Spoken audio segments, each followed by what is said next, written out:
नमस्कार, मु कुमार आपण को शुणाऊँगी परजा। परजा एक उपन्यास जहाँ गोपीनाथ महांती द्वारा रचित। आमे आगर शुणीचे तृतीय भाग पर्यंत। उपन्यासटी बड़ होइथिबा कारणरू मु आपण को भाग भाग करी शुणाऊँगी। तेबे आसंतु शुणिबा परजार चतुर्थ भाग। शुक्र गुम खाई बसी पड़ा। नायक चालान आउ फाउलडम तीनिहे उठी चलीगले। बाटरे मंत्रणा कले, पुणी फेरी आसिले। देख जानी, 3 कड़ी न हेला 10 टंका उणा करी हेले देईदे। आमे तो पाई अधिकारीर गोड़ तले पड़ी बुझेई सुझेई कहीदे आसबू। अरे तोरी आपत्तिटा कौन? साहुकार टंका देदेव, तोर कौन अच्छी? आहरी देख जानी, टंका दबू नहीं बांधी नहीं जीवे, शिक्षा करदेवे, घर द्वार ताटी उपाड़ी नेबे।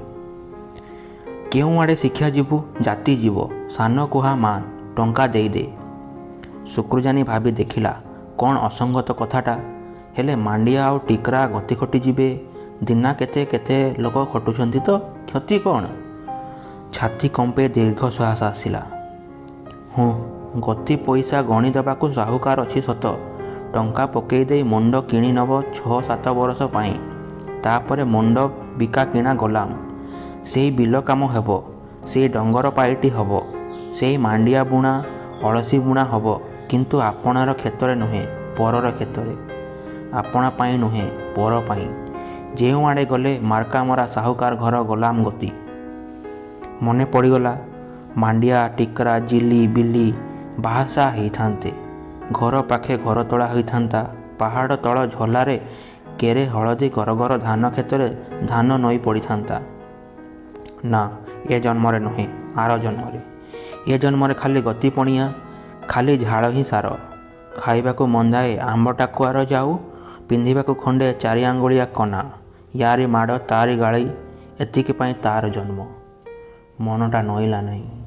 आपणा घरर हाथी अंध तल छाई छाड़ी साहुकार घर पाइटी करने पिला जोड़ी को पठेबाकू मन विद्रोह कला। मनरे पशिला नहीं से दोष करिछि। उदुदिया 2 प्रहरे टांगिया धरी से झाड़नाड़ होई काठ हाणिछि। पाख पहाड़े डंगर पाइटी करिछि। कहार से कौन खाइछि मनरे पशिला नहीं। ए ता जन्मगत दाबी नुहे। खाली नीति देखिले मनीष आपणार हुए नहीं। जहाँ निजर बोली मने हुए ताहा परर। आपणा बारी तले जो फल फले सेथिरे परर दाबी। पहाड़ी मनीष तर्क बुझे नहीं। पिठिरे बसिले बुझे माड़ हेला। माड़ हेले भावे विपद पड़िला। किए मारुछि, काहींकी मारुछि बुझिबाकू तार शक्ति नहीं। शुक्रुजानी मुंड को तलकू पति खाली चिंता कला। विपद आसिला। आसे जेपरी अनहुति वर्षा, अनहुति शीत, बाघ आ मृत्यु। विपद आसीची, तंटी को धरुची, घेनी नहीं जीव ए अंधार अंधार केउं आड़े बोली। हाथ गोड़ पाइब नाही, तुंड फिटिब नाही, भल मंद बारी हेब नाही। आखि जोड़ी कर जुलु जुलु कर खाली चाही रही आ टाणी हो जीव केउं दूर को बोली। विपद आसिला बेलू ताकू जीवाकू ही हेब। तथापि शेष देखा देखिबा लोक जेपरी शेष खरा को विकल होई चाही रहे, शुक्रुजानी सेहीपरि चाही रहिला तार स्वाधीनता टिकट। पाटी खनी बाजिगला। कहिला, गति नाई रे नायक, मु पारिबी नाही। मोर माँ छेउंड पिला 2टी। हौ हौ जानी, राति गटाक पड़िछि, भाव काली कहिबू। से माने चलीगले। राति को से केबे बड़ बोली भाबी नाही शुक्रुजानी। राति तार छाँ को सासे, राति तार छाँ को जाए। पहाड़र खल भितरे गाँ उपरे किसी संकेत रखा जाए नहीं। पहाड़े न हेउणु चुलीरु निआं निभि जाए। घरर ताटी पड़ी जाए। गाँ गाँ सबू शरद शब्द जाए बुड़ी। किंतु आजिर राति को शुक्रुजानी भूली पारिला नहीं। अंधार तार मनरे पशिला। अंधार, अजणा भय। छपिला छपिला रुद्धि रखा कंदना। टिकी टिकी करी काटी बाछि अवस्था को बुझिबाकू तार चिंतार सते जोर नहीं। खाली गोटाए मोटामोटी धारणा, करुणार कला छाई। धारणा आनी दिए मन गहिरर चेतना भितर स्वप्न सबु जेपरी एक आखि आगे घटी जाउछि। आ प्रतिछबिरे लागी रहिछि मनर कोह। जेपरी कारुणीर तार सबु चित्रर भाव प्रकाश। आपणा पेटर काटी साग पेज पेई छुआ को से आउ ता स्त्री सवारी मनीष करथिले। तार सवारीर केते कजिया, ଘରଖଣ୍ଡ ଠିଆ କରିବାକୁ ସେ ଆଉ ସବାରି ଖରାରେ ତରାରେ ଅଣ୍ଟା ଭିଡ଼ି ଲାଗି ପଡ଼ିଥିଲେ। ସେ ବର୍ଷା ସେଥର ଉପରୁ ଗଳଗଳ ପାଣି, ଛୁଆଗୁଡ଼ିକୁ ଜୁଳୁଜୁଳୁ କରି ଚାହିଁ ରହିଥିଲେ। ସେ ଆଉ ସବାରି ଅରା ଧରି ଲଟକି ପଡ଼ି ଛାତଟିକୁ ପବନ ଦାଉରୁ ବଞ୍ଚାଇ ରଖିଥିଲେ। ସବାରି ବିଲ ବାଛେ ଛୁଆ ଗୋଟି ଗୋଟିକୁ ଛାତିରେ ଦେଇଥାଏ ବାନ୍ଧି। ଦେହରେ ତାତିରେ ଉଷୁମ କରି ସେ ଏମାନଙ୍କୁ ବଢ଼େଇଛି। କେତେ ଦୁଃଖ କଷ୍ଟ ଭୋଗିଛି। ଆଜି ସେମାନେ ଯିବେ ଗତି। ଖରା ନାହିଁ, କାକର ନାହିଁ, ଦେହପାର ଭଲ ମନ୍ଦ ନାହିଁ। ପରର ଜୁଆଳି ବେକରେ ପକାଇ ସେମାନେ ବୁଲିବେ ନାହିଁ। ପିଠି ଲାଗି ଯାଇଥିବ। ମୁହଁ ଶୁକେଇ କେବେ କେବେ ରାତିକୁ ଆସି ଡାକିବେ, ବାପା। ସବାରି ଆଜି ପାଖେ ନାହିଁ। ଏତେ ବଡ଼ ଦୁର୍ଦ୍ଦିନରେ ଆଜିକୁ ହୋଇଗଲା 10ଟା ବର୍ଷ। ଡୁମା ପାୟଲଟି ତାର ଆତ୍ମା ବୁଲୁଥିବ। କେଉଁ ଝାଡ଼ ଜଙ୍ଗଲରେ ବର୍ଷା ତୋଫାନରେ ଶୀତ କାକରରେ ଏକୁଟିଆଟା ବୁଲୁଥିବ ସେ। ଲାଗିଲା ସତେ ଅବା ସବାରି କାନ୍ଦୁଛି। ସବାରି ଅବା କାନ୍ଦୁଛି। ଟବ ଟବ ଆଖି ଉଛୁଳି ଗଳି ପଡ଼ୁଛି ଟୋପା ଟୋପା ଲୁହ। କାନ୍ଦୁଛି। ଆକାଶରେ ଲାଖି ରହିଛି ଅସରନ୍ତି ମେଘ। ଅସରନ୍ତି ଢେଉ ଢେଉକା ନେଳି ସବୁଜା ପାହାଡ଼ ଉପରେ ଅସୁମାରି ଖାଲି ମେଘର ସର। ସବାରି ଏକୁଟିଆ ଜଙ୍ଗଲ ଜଙ୍ଗଲରେ ଖୋଜି ଖୋଜି ବୁଲି ବୁଲି କାନ୍ଦୁଛି। ଲୁହ ଭିଜା ଆକାଶ ତଳେ ସବୁ ସତେକି ଲୁହର ଜୁଡ଼ୁବୁଡ଼ୁ। ସେହି କାନ୍ଦଣାରେ ପାଣି ତୋଫାନରେ ମିଞ୍ଜି ମିଞ୍ଜି କାନ୍ଦୁରା ଆଲୁଅ ତଳେ ସବୁ ସେତକ ବିଜୁଳି ବେଗରେ ଓଲଟି ପାଲଟି ଯାଉଛି। ଗଛ ଉପୁଡ଼ୁଛି। ପାହାଡ଼ ମୂଳରୁ ତଡ଼ି ହୋଇ ଗୋଟା ଗୋଟା ତଡ଼ି ହୋଇ ଯାଉଛି। ସବୁ ଉପୁଡ଼ି ଘଟି ଆସୁଛି କେଉଁ ପ୍ରଳୟର ସୁଅ। ଆଉ ଅସ୍ତାନ ବା ପଶ୍ଚିମ ଦିଗରୁ ଉଦ୍ୟାନ ବା ପୂର୍ବ ଦିଗକୁ ବିଛେଇ ହୋଇଯାଇଛି କଳା ମିସ୍ ମିସ୍ ଚେତାବୁଡ଼ା ଅନ୍ଧାର। ଶୁକ୍ରଜାନି ଅନୁଭୂତିରେ ବୁଡ଼ିଥିଲା। ରାତିରେ ପଶିଥିଲା ତାର ପ୍ରାଣରେ। ମନ ଗହୀରରୁ ଗଦଗଦ ହୋଇ ଆସୁଥିଲା ବା ମାଡ଼ି ଆସୁଥିଲା ରାତିର ଅନ୍ଧାରର ଝରଣା ଅତି ଗହୀରରୁ। ଅଧରାତିରେ ମାଣ୍ଡିଆ ଡାକିଲା ଟିକରାକୁ। ଟିକରା, ଶୋଇଲୁଣି କିରେ? ନାଇଁ, ନିଦ ଲାଗୁନାହିଁ। ଯିବା ଟିକରା, ଗତି ଯିବା? ହଁ ଭାଇ। ଦି ଭାଇଙ୍କ ମନ ହାଲୁକା ଲାଗିଲା। ନୈରାଶ୍ୟର ଶାନ୍ତି ଭିତରେ ଦିହିଁକା ଦିହେଁ ଆଖି ବୁଜିଦେଲେ। ଶୁକ୍ରାଜାନି ସ୍ୱପ୍ନ ଦେଖୁଥିଲା। ଆଖପାଖର କ୍ଷେତମାନଙ୍କରେ ଧାନ ଆଉ ମାଣ୍ଡିଆ ମୁଣ୍ଡ ଟୁଙ୍ଗାରୁଛି। ତାର ଆପଣା କ୍ଷେତରେ ଉଠିଛି ଖାଲି ଘାସ। ବଡ଼ ବଡ଼ ଘୋଡ଼ାଖିଆ ଘାସ। ଘାସ ଫୁଲ ଖାଇବାକୁ ପଲ ପଲ ମୟୂର ଡଙ୍ଗରରୁ ଗଡ଼ି ଆସୁଛନ୍ତି। ସେ କ୍ଷେତ ଜଗିଛି ବାଡ଼ି ଖଣ୍ଡିଏ ଧରି। ସକାଳ ହେଲା। ଶୁକ୍ରଜାନି ଉଠିଲା। ଦେଖିଲା ଚାରିଆଡ଼େ ପାହାନ୍ତି ଆଲୁଅ ଫିଟିଲାଣି। ଜଙ୍ଗଲ ଚେଇଁ ଉଠୁଛି। ସବୁ ଦିଶୁଛି ସଫା ଆଉ ଜଳ ଜଳ। ସନ୍ଦେହ କରିବା ପାଇଁ କିଛି ନାହିଁ। ଫଜରାର ମେଲା ଖୋଲା ଭିତରେ ନିଜର ଦୁର୍ବଳତା ଲୁଚାଇବାକୁ ରାହା ନାହିଁ। ନିଦ ଭଙ୍ଗା ପାହାଡ଼କୁ ଦେଖି କଳ୍ପନା ଉଭେଇଲା। କାମ କରିବାକୁ ସେ ପ୍ରସ୍ତୁତ ହେଲା। ଦନ୍ତଡ଼ା ପାହାଡ଼ କଙ୍କର ମନ ଆଗରେ ଆଣିଲା। ଗୋଟାଏ ରୁକ୍ଷତା ଆଉ କଠିନତା, ଯାହାରି ଭିତରେ ଦିନ କାଟି କାଟି ସେ ମଣିଷ ହୋଇଛି। ଭାଗ୍ୟକୁ ମୁଣ୍ଡ ନୁଆଇଁ ଦେଇ ସେ ଠିକ୍ କଲା ସେ ଆଉ ଟିକରା ଯିବେ ଗତି। 100 ଟଙ୍କା ପାଇଁ ମାଣ୍ଡିଆ ଘର ଚଳାଇବ। ଟିକରାର ପାଖେ ପାଖେ ଥାଇ ପିଠିର ତଲରା ବା ପକ୍ଷିଆ ପରି ଟିକରାକୁ ଦେହ ଘୋଡ଼େଇ ରଖି ମଣିଷ କରିବ। ହୁଅନ୍ତୁ ପଛେ ସେମାନେ ଗତି। ବିପଦ ଆସିଲା, ବିପଦ କଟିଯିବ, ତାପରେ ପୁଣି ଫେରି ଆସିବ। ମନକୁ ପ୍ରବୋଧ ଦେଲା। ପିଲାଙ୍କୁ ବୁଝେଇଲା, ଆରେ କ୍ଷତି କ'ଣ? ଏଇ ଯେଉଁ ଜମାନ ଅଧିକାରୀ ଦେଖୁଛ ରେ ପିଲେ, ଜାଣ ସେମାନେ କ'ଣ? ସେମାନେ ବି ଗତି, କିଣା ଚାକର। ଆମ ପରି ସେମାନେ ବି ଗଜା ବା ଦସ୍ତାବିଜ ଲେଖି ଦେଇଛନ୍ତି। ସେମାନେ କ'ଣ ମନ ବ୍ୟସ୍ତ କରୁଛନ୍ତି? ଏଇ ଯେଉଁ ଜମାନ କାହିଁ କେଉଁ ଦେଶରେ ତାର ଘର, କାହିଁକି ଆସୁଛି ଏଠିକି ସେ କାହାର ଗତି? କାଉଡ଼ି ବହି ବହି କାନ୍ଧରେ ବିଣ୍ଡି ପଡ଼ିଗଲା। ଆପଣା ଦି ଆଖିରେ ଦେଖିଛି କେତେ ଜାତିର ଅଧିକାରୀ ଆସନ୍ତି ଏଠିକି। କଳା, ଗୋରା, କହରା କେତେ ଜାତିର। ଆଉ ତାଙ୍କ ବୋଲି ଝଡ଼ିଆ ପରଜା ବୋଲି କାନ୍ଧ ବୋଲିଠୁ ଯେତିକି ଫରକ ଆହୁରି ଫରକ ତାଠୁ। ଆମେ ତାଙ୍କର କାଉଡ଼ିଆ ଡଲିବୁହା, ସେମାନେ କୋଉ ସାହୁକାରର ଗତି। ତାଙ୍କ ଖାଦ୍ୟ ପାଇଁ ସାହୁକାରମାନେ ମାସକୁ ମାସ ତାଙ୍କୁ ଭାତିଆ ବା ଖାଇବା ଖରଚ ଦିଅନ୍ତି। ଖରାରେ ତରାରେ ଶହ ଶହ କୋଷକୁ ପଠାନ୍ତି। ମଣିଷ ସାହୁକାରର ଗତି। ସାହୁକାର ଡୁମା ବା ଭୂତ ଅର୍ଥାତ୍ ଦେବତାର ଗତି। ଏଇ ଗତି ଗତି ହୋଇ ଦୁନିଆଟା ଚାଲିଛି। ଭୟ କ'ଣ? ନିଜକୁ ଦୁନିଆ ସାଙ୍ଗେ ମିଶେଇ ଦେଇ ଆମକୁ କରିବାକୁ ପଡ଼ିବ କାମ। ପତିଆରା ଦେଖାଇବାକୁ ଓ ଶୁକ୍ରଜାନି ଭାରି ଖୁସି ଲାଗିଲା। ଆପଣାର ବକ୍ତୃତା ସେ ଆପେ ଜୋର ପାଇଲା। ପରିସ୍ଥିତିକୁ ସହଜ ଭାବେ ଆପଣାର କରିନେବାକୁ ସାହସ ଆଉ ବଳ ପାଇଲା। ଶୁକ୍ରଜାନୀ ଝାଡ଼ିଝୁଡ଼ି ହୋଇ ଠିଆ ହେଲା। ଖରା ଲାଗିଲାକୁ ନାୟକ ଆସିଲା, ଫାଉଲଡମ୍ ବି ଆସିଲା, ଢେପୁ ଚାଲାଣ ଆସିଲା। ହଠାତ୍ ଅନ୍ୟମନସ୍କ ହୋଇ ଗଡ଼ି ପଡ଼ିଲା ପରି ଏପାଖୁ ସେପାଖୁ ହୋଇ ସେ ଗଡ଼ି ପଡ଼ିଲେ। ନାୟକ କହିଲା, ଆହା, କେତେ କାଠ ବିଚରା ଜମେଇଥିଲା। ଚାଲାଣ କହିଲା, ହଁ, କମି ଖଟିଥିଲା। ଫାଉଲଡମ୍ ଆଡ଼େଇ ଆଡ଼େଇ ହୋଇ କହିଲା, ପରଦେଶୀ ଲୋକ, ଜମାନ ଆଉ ଅଧିକାରୀ, ଦେଶିଆ ଲୋକ ମଲେ ହଜିଲେ ତାଙ୍କର କି ଯାଏ। ଶୁକ୍ରଜାନୀ ଥିର ଗଳାରେ କହିଲା, ଚାଲ ଭାଇ, ସାହୁକାର ଘରକୁ ଯିବା। 2 କଡ଼ି 10 ଆଣିବି, ଗତି ଯିବି। ସମସ୍ତେ ଖୁସି ହେଲେ। ହଁ ରେ ଜାନି, ତୁ ଗଡ଼ି ମରିଥାନ୍ତୁ, ଆମେ ଧିଅ ସହନ୍ତା କେମିତି କହିଲୁ। ତୋତେ ଭଲ ବୁଦ୍ଧି ଦେଲୁ, ହିତ କହିଲୁ, ତୋର ମୁଣ୍ଡ ଭ୍ରମି ଯାଇଥିଲା। ଗଲା ରାତିରେ ତୁ ମାନିଲୁ ନାହିଁ। ହଉ ଭାଇ, ଚାଲ ଚାଲ, ଆମେ ଆସିଥିଲୁ ତୋରି ପାଇଁ। ସାହୁକାର ଜନାର୍ଦ୍ଦନ ବିଶୋଇ ପୁଅ ସାହୁକାର ରାମ ବିଶୋଇ ଜାତିରେ ଶୁଣ୍ଢି। କୋରାପୁଟ ଜିଲ୍ଲାର ଅଧିକାଂଶ ସାହୁକାର ହୁଏ ଶୁଣ୍ଢି ନ ହେଲେ କୁମୁଟି। ସାହୁକାର ଜନାର୍ଦ୍ଦନ ବିଶୋଇ ମହୁଲ ମଦ ରନ୍ଧେଇ ବିକ୍ରି କରିବାକୁ ଯୋଡ଼ିଏ ପେଣ୍ଠ ଖୋଲିଥିଲା। ସେଥିରେ ସେ ଅନେକ ସମ୍ପତ୍ତି କମେଇଲା। ତାପରେ ସରକାର ମଦ ବେପାର ନିଜ ହାତକୁ ନେଲେ। ସାହୁକାର ରାମ ବିଶୋଇ ମଦ ବେପାର ଛାଡ଼ି ସାହୁକାର ବେପାରରେ ମନ ଦେଲେ।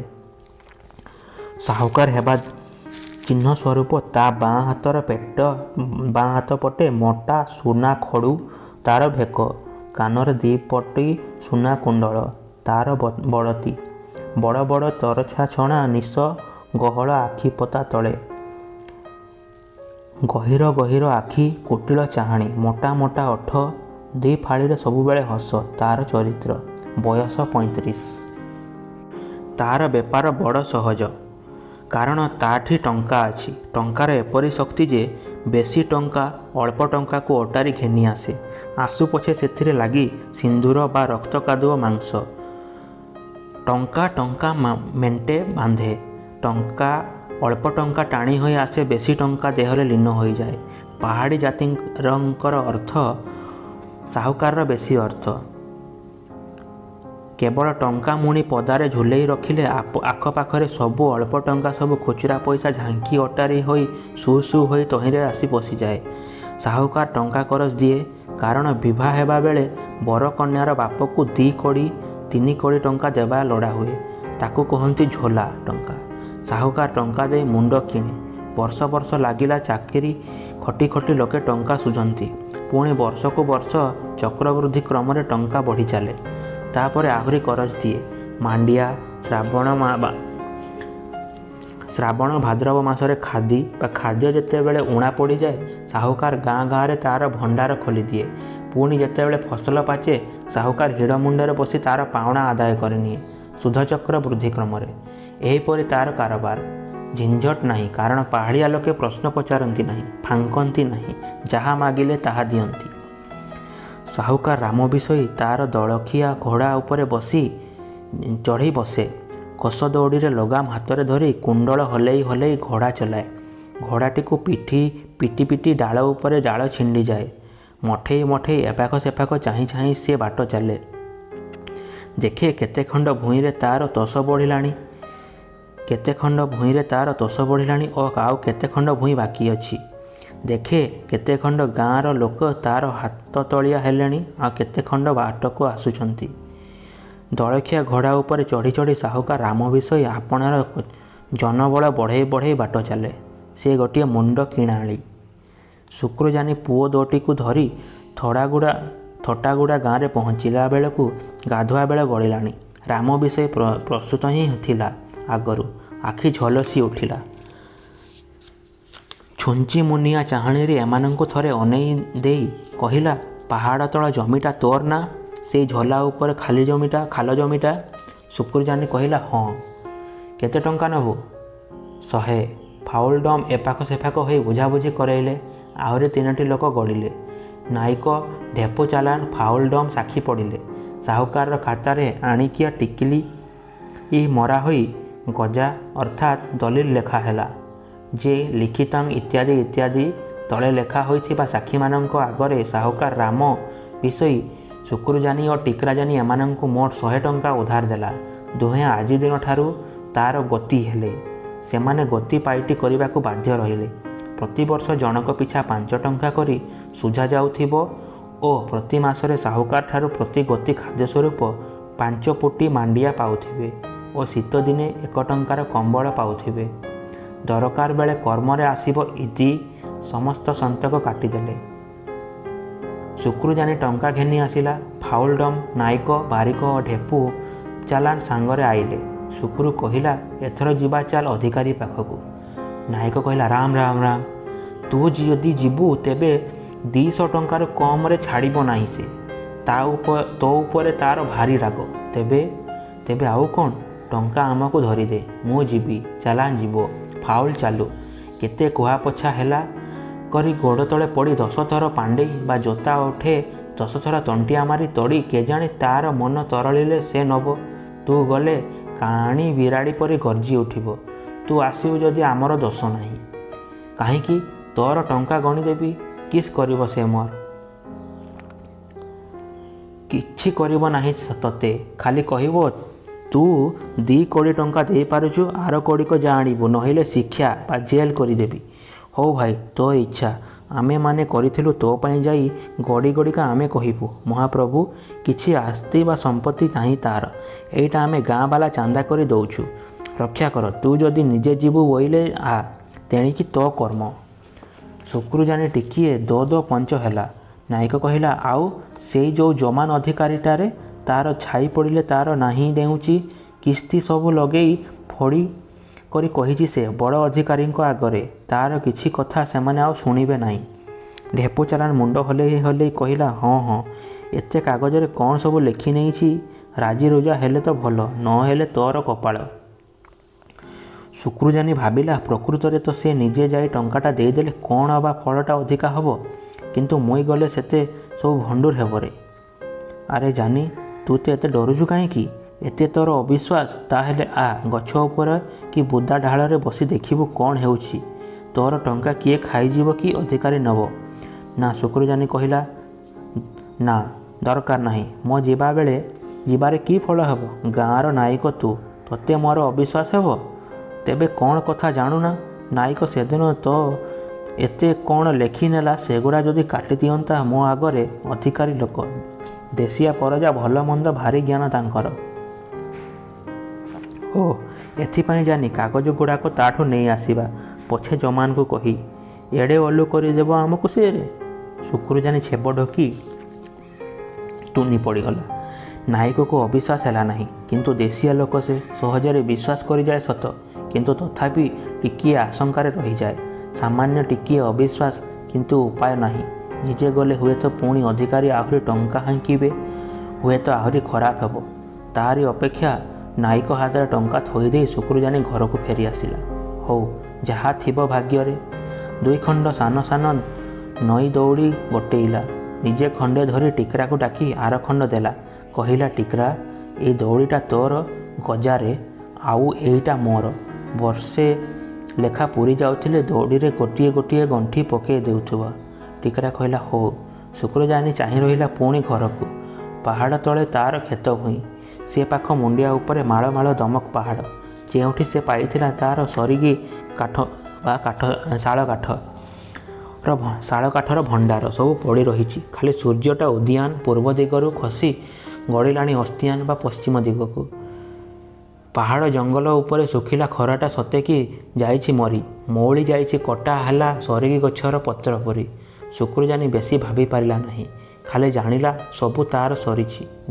ଡାକିଲା, ଟିକରା ବାପା, ଆଜିଠୁ ଆମେ ଗଜାରେ ସନ୍ତକ କାଟି ଆସିଲେ ଯେ ଆଜିଠୁ ଆମେ ଗତି।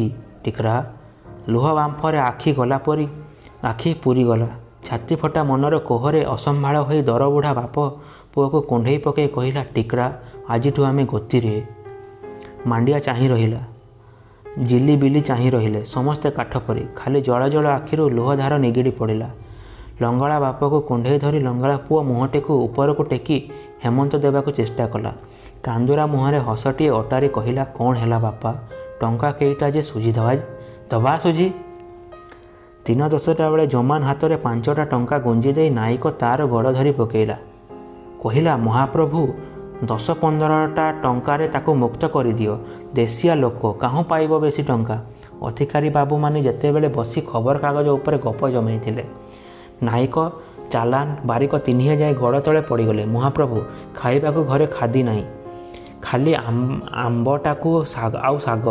ତୁମ୍ଭର କଥାରେ ଗତି ଯାଇ କରି ବିଚରା ଟଙ୍କା 10ଟା କରଜ କରି ଆଣିଛି, ଏତିକି ନେଇ ରକ୍ଷା କର, ତୁମେ ମୋ ବାପ। ଜମାନ୍ କହିଲା, ହଁ, ବଡ଼ ଗରିବ। ଅଧିକାରୀ ବାବୁ ସ୍ଥିର ଦୃଷ୍ଟିରେ ଅନେଇ ଟିକିଏ ରହିକରି ଜବାବ ଦେଲେ, ଆଚ୍ଛା 25 ଦେ। ଶେଷରେ 15 ଟଙ୍କା ବୁଝାଇ ଦେଇ କ'ଣ ଖଣ୍ଡେ କାଗଜ ବୁଝି ପାଇ ତିନିକା ତିନିହେ ଅଧିକାରୀ ଗୁଣ ଗାଇ ଗାଇ ଫେରି ଆସିଲେ। ତାପରେ ଜଙ୍ଗଲରେ ମିଶିଗଲେ, ଭାରି ଖୁସି। ଶୁକ୍ରୁଜାନିର ଘର ଉପରେ ମାଟିଆ ଚିଲ ବସିଲା। ସେ ଖୋଜିଗଲା ନାୟକ, ଚାଲାନ, ବାରିକ ଆଉ ଫାଉଲ ଡମ୍ବ ଭାଗ ଘେତି ଘରକୁ ଫେରିଲେ। ତା ପରଦିନ ଅଧିକାରୀମାନେ ଛାଉଣି ଉଠିଲା। ସେଦିନ ରାତିରେ ଉଠିଲା ଗୋଟିଏ ବଡ଼ ଜହ୍ନ। ଝିଲି ସବୁଦିନ ପରି ଡାହାଣକୁ ଢଳି ପଡ଼ିଥିବା ବାଙ୍କ ଖୋସାରେ ପେନ୍ଥାଏ ଧଳା ରଜନୀଗନ୍ଧା ଫୁଲ ଖସିଲା। ଗୋଟିଏ ଗୋଟିଏ ହୋଇ ଚାଲି ଚାଲିକା ଗଲା ଧାଙ୍ଗଡ଼ି ବସାକୁ। ଖୁବ୍ ବଡ଼ ପ୍ରଳୟ ତା ଜୀବନରେ ଘଟିଯାଇଛି। ବାପା ଭାଇ ଗତି ହେଲେ, ଶିକ୍ଷା ମୁହଁରୁ ଫେରି ଆସିଲେ। ଘରେ ଏତେ କାନ୍ଦଟା, ଏତେ ଦୁଃଖ, କିନ୍ତୁ ଛେଚି କୁଟି ବରଷା ଯେପରି ପାହାଡ଼ର ତଳୁ ଉପରକୁ କେବେ ରହିଯାଇପାରେ ନାହିଁ, କେଉଁଆଡ଼େ ପାଣି ଗଡ଼ିଯାଏ, ପାହାଡ଼ୀ ମଣିଷର ଦୁଃଖ ମନ ଉପରେ ଜମା ହୋଇ ରହିପାରେ ନାହିଁ। ଦୁଃଖ ଆସୁଥାଏ, ଦୁଃଖ ଯାଉଥାଏ, କିନ୍ତୁ ଧୋଇ ହୋଇ ହସଟି ଥାଏ ଚିକ୍କଣ। ସରସ ଆକାଶରେ ସେ ବଡ଼ ଗଲବତୀ ପରି। ଖୋସାଟି ଚିକ୍କଣ କରି ନିଠେଇ ନିଠେଇ ବାନ୍ଧିଛି। ପିନ୍ଧିଛି ତା'ର ସଉକି ଲୁଗା ଖଣ୍ଡିକ, ଦେହଯାକ ଯାହାର ନାଲି ନେଳି ପଟା। ଜହ୍ନ ଆଲୁଅର ପ୍ରଜାପତି ପରି ଝିଲି ଉଡ଼ି ଉଡ଼ି ଚାଲିଲା। ବିରାଟ ନେଳି ଆକାଶ ଲୋଟି ପଡ଼ୁଛି ଢେଉ ଢେଉକା ଅସଂଖ୍ୟ ପାହାଡ଼ ଉପରେ। ସବୁ ଶୂନଶାନ୍, କିନ୍ତୁ କି ସୁନ୍ଦର ଚାନ୍ଦିନୀ ରାତି। ଜହ୍ନ ଆଲୁଅରେ ଝିଲି ଝିଲିକା, ପାଖରେ ଦୂରରେ ପତ୍ର। ଧାଙ୍ଗଡ଼ି ବସା ଘରେ ଆଜି ଭାରି ଧୁମ୍ଧାମ୍ ଲାଗିଛି, କାରଣ ଆଜି ଜମାନ୍ ଆଉ ଅଧିକାରୀଏ ଛାଉଣି ପଠେଇଛନ୍ତି। ପବନରୁ ଆଶଙ୍କା ଯାଇଛି, କେବଳ ଆନନ୍ଦ। ଝିଲି ଭିତରେ ଶୋଇଲା। ଯୌବନ ପାହାଡ଼ ଉପରେ ଚାନ୍ଦିନୀ ରାତିରେ ମନ ଉଚ୍ଚାଟିଆ ଡାକରା ଜବାବ ଦେଲା। ଝିଲି ଚାଲିଲା ଧାଙ୍ଗଡ଼ା ବସା ଘରକୁ। ମାଣ୍ଡିଆ ଜାନି ଧାଙ୍ଗଡ଼ା ବସା ଘରେ ଆଉ ଡୁଙ୍ଗଡୁଙ୍ଗାରେ ଡୁବି ରହିଲା। ସେ ମଧ୍ୟ ଉପଭୋଗ କଲା ଅଧିକାରୀ ବାହୁଡ଼ାର ମଦଭୋଗ। ସମ୍ମୁଖରେ ତା'ର ଜୀବନଟା ପଡ଼ିଛି ପରିଷ୍କାର ଆଉ ଚଉଡ଼ା। ପାହାଡ଼ର ମାଳ ଉପରେ ରିଜର୍ଭର ମାର୍କା ମାରିବାକୁ କଟା ହୋଇଥିବା ଜଙ୍ଗଲ ମଝିରେ ଫାଙ୍କା ଲାଇନ୍ ପରି ଜୀବନଟା ସିଧା ଚାଲିଛି। ଶୁକ୍ରୁ ଆଉ ଟିକ୍ରା ଘର ଜଗି ଶୋଇ ରହିଲେ ସବୁଦିନ ପରି। କାଲି ସକାଳୁ ସେମାନେ ସାହୁକାର ଘରର ଗତି। କାର୍ତ୍ତିକ ମାସକୁ ପରଜା ଲୋକ ଭାଷାରେ କହନ୍ତି ଦିଆଲି ମାସ। ଏଇ ଦିଆଲି ମାସରେ ଗୋଟିଏ କୁହୁଡ଼ିଆ ସକାଳ ଭିତରେ ବାପ ଶୁକ୍ରୁଜାନି ଆଉ ପୁଅ ଟିକ୍ରା ସାହୁକାର ଘରକୁ ଚାଲିଗଲେ। ବାଟେ ବାଟେ ଉଞ୍ଚ ଉଞ୍ଚ ପାହାଡ଼ ଗୁଡ଼ାକ ଗମ୍ଭୀର ହୋଇ ଗାଦି ମାଡ଼ି ବସି ପଡ଼ିଥାଏ ଦି କରରେ। ମୁଣ୍ଡ ଉପରୁ ହୁଗୁଳା ପଗଡ଼ି ପରି ଫିଟୁଥାଏ କୁହୁଡ଼ିର ବଙ୍କ ବେଣୀ। ଗମ୍ଭୀର, ନିଷ୍ଠୁର ଆଉ ଅବହେଳିତ, ଠିକ୍ ପୁଞ୍ଜିପତି ସାହୁକାର ପରି। ସରୁ ଜଙ୍ଗଲି ରାସ୍ତା ଉପରୁ ସାନ ମୁଣ୍ଡିଆର ଚରା ଝୁଙ୍କି ପଡ଼ିଥାଏ। ଢାଲୁଆ ଢାଲୁଆ ପଦର ଭୂଇଁ। ସକାଳ ଆଲୁଅରେ ହଳଦୀ ଗରଗର ଅଳସୀ କ୍ଷେତ ଚେଇଁ ଉଠୁଥାଏ, ସତେ ଯେପରି 10 ଦିଗପାଳ ଖାଲି ବଡ଼ ବଡ଼ ମହାଜନ।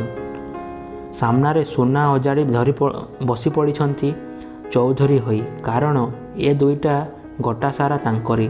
ଆଉ ବାଟେ ବାଟେ ଶୁକ୍ରୁ ଆଉ ଟିକ୍ରା ଚାଲିଗଲେ ଗତିକୁ। ସରସୁପଦଠୁ ଥଟାଗୁଡ଼ା ଗାଁ ପ୍ରାୟ ବାଟେ 4 କୋଶ ହେବ। ଭୀଷଣ ଜଙ୍ଗଲ। ଖରା ବଢ଼ିଲା, ଗାଁ କତି କତି ପଡ଼ିଲା। ବଡ଼ ବଡ଼ କ୍ଷେତ, ସବୁ ସାହୁକାରର। ମାଣ୍ଡିଆ କଟା ଲାଗିଛି। ଆମ କ୍ଷେତରୁ ଏ ସାଲାର ପାଚିଲା ଫସଲ ଦିଟା ଆଗରୁ ଉଠେଇ ସିନା ନେଲେଇଁ ଟିକ୍ରା। କ'ଣ ହେବରେ ଏଣିକି? ଟିକ୍ରା ହେତୁ ହେଲାଣି। ବାପର ମୁହଁର କଥା ନ ସରୁଣୁ ମନେ ମନେ ସବୁ ବୁଝିନେଲା। ସେ ବାପ ମନର ସକସକ ହଉ କୋହ। ସାହୁକାରର ଗଡ଼ିସା ଗଡ଼ିସା ଧାନ। ମାଣ୍ଡିଆ ପାଚିବ, ସେମାନେ କାଟିବେ। ସାହୁକାରର କୋଡ଼ି କୋଡ଼ି ଗାଈ ଫଳ ଯିବେ, ସେମାନେ ଦୁହିଁବେ। ସାହୁକାରର ଘର ତୋଳା ହେବ, ନାଁ ଡାକ ହେବ। ଆପଣା ବିଲରେ ହେବ ଘାସ ବଣ। କାହିଁକି ଭାବୁଛୁ ଅବା? ଏକା ମାଣ୍ଡିଆ ଆମ ଦିହିଁଙ୍କଠୁ ବେଶୀ। ସେଇ ଗୋଟିଏ ଟୋକାକୁ ଆମର ଜମି ନାହିଁ। ବିଲ କ'ଣ ପଡ଼ିଆ ପଡ଼ିବ କେବେ? ନା, ଶୁକ୍ରୁଜାନି କହିଲା। ତାପରେ ଗୁମ୍ ଖାଇ ବାଟ ଚାଲିଲା। କିନ୍ତୁ ଶୁକ୍ରୁ ମନ ଶାନ୍ତି ହେଲା ନାହିଁ। ମାଣ୍ଡିଆ, ସେଇଟା ତ କାଲିର ପିଲା। କ୍ଷେତରୁ ଫସଲ କଟା ଲାଗିଥାଏ। ପଲ ପଲ ଲୋକ, ମର୍ଦ କମ୍ ମାଇକିନା ବେଶୀ। 4ଟି ପୋକ ପରି ବିଲ ଯାକ ଖାଲି ମଣିଷ। ଫସଲ କଟା ଲାଗିଛି। ନାଲି ନାଲି ଟପାଏ ଟପାଏ ମଣିଷ କାମ ଲାଗିଛି। ଦିନମାନ ଖଟି ଖଟି 3ଟା କି 4ଟା ପଇସା, ନହେଲେ ମାଣ୍ଡିଆ ମୁଠାଏ। ତାଙ୍କର କ'ଣ ଦୁଃଖ ନାହିଁ, କଷ୍ଟ ନାହିଁ? ଅଛି, କାହାର ନାହିଁ। ପଡ଼ା କପାଳିଆ ମଳିମୁଣ୍ଡିଆଙ୍କ ଦେଶ। ପେଟକୁ ଖାଦି ଅଧା, ଦେହକୁ କାହିଁ ଚାଖଣ୍ଡେ ବକଟେ, ତହିଁରେ ପୁଣି କେତେ ଲୋକଙ୍କର କେତେ ବାଦ। ଆପଣ ଶୁଣୁଥିଲେ ପରଜା। ଏହା ରଚନା କରାଯାଇଛି ଗୋପୀନାଥ ମହାନ୍ତିଙ୍କ ଦ୍ୱାରା। ଉପନ୍ୟାସଟି ବଡ଼ ହୋଇଥିବା କାରଣରୁ ମୁଁ ଆପଣଙ୍କୁ ଭାଗ ଭାଗ କରି ଶୁଣାଉଛି। ଏହା ଥିଲା 4ର୍ଥ ଭାଗ। ଆଗାମୀ ଭାଗ ମୁଁ ଆପଣଙ୍କୁ ଅନ୍ୟ ଭାଗମାନଙ୍କରେ ଶୁଣେଇବି। ତେବେ ଆଶା କରୁଛି ଆପଣଙ୍କୁ ମୋର ଏହି ପଢ଼ାଟି ଭଲ ଲାଗୁଥିବ। ତେଣୁ ଧନ୍ୟବାଦ।